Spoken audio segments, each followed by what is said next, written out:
మీరు corona first wave కానీ second wave కానీ థర్డ్ వేవ్లో కానీ ఇన్ఫెక్ట్ అయ్యారా?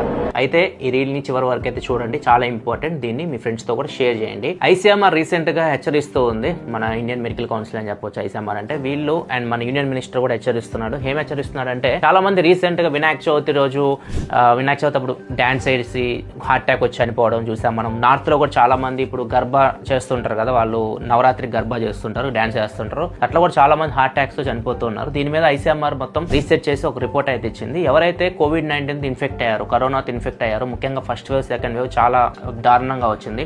చాలా మందికి నయమైంది, కానీ లోపల అయితే మాత్రం బాడీ ఆర్గాన్స్ చాలా వరకు డ్యామేజ్ అయి ఉన్నాయి. సో వాళ్ళని జాగ్రత్తగా ఉండమని చెప్తుంది.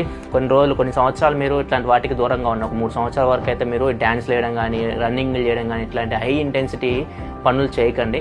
సో ఇట్లా చేస్తే మీ ప్రాణాలకు ప్రమాదం అయితే ఉంటుంది, హార్ట్ అటాక్ వచ్చే ఛాన్స్ ఉంటుంది అని చెప్పి చెప్తున్నారు. ఎక్కువ మంది హార్ట్ అటాక్స్ వచ్చింది రీసెంట్గా వీళ్ళకే. సో కొద్దిగా జాగ్రత్తగా ఉండండి. ఒకవేళ మీరు లాస్ట్ 3 వేవ్స్లో కానీ కోవిడ్ ఇన్ఫెక్ట్ అయి ఉంటే మాత్రం కొద్దిగా హై ఇంటెన్సిటీ, ముఖ్యంగా ఫస్ట్ సెకండ్ వేవ్ చెప్తున్నా, హై ఇంటెన్సిటీ వర్కౌట్ చేయడం కానీ, రన్నింగ్ చేయడం కానీ, డ్యాన్స్ వేయడం కానీ, హార్ట్ బీట్ని అయితే పెంచకండి. హార్ట్ బీట్ని కంట్రోల్లో పెట్టుకోండి. హార్ట్ బీట్ని ఎక్కువ ఇంక్రీజ్ చేశారనుకోండి ప్రాబ్లం అవుతుంది. కొద్దిగా జాగ్రత్తగా అయితే ఉండండి. ఈ వీడియోని మీ ఫ్రెండ్స్తో కానీ ఫ్యామిలీతో కానీ ఖచ్చితంగా షేర్ చేయండి, ఎవరైతే పాస్ట్లో కోవిడ్-19తో ఇన్ఫెక్ట్ అయి ఉన్నారో.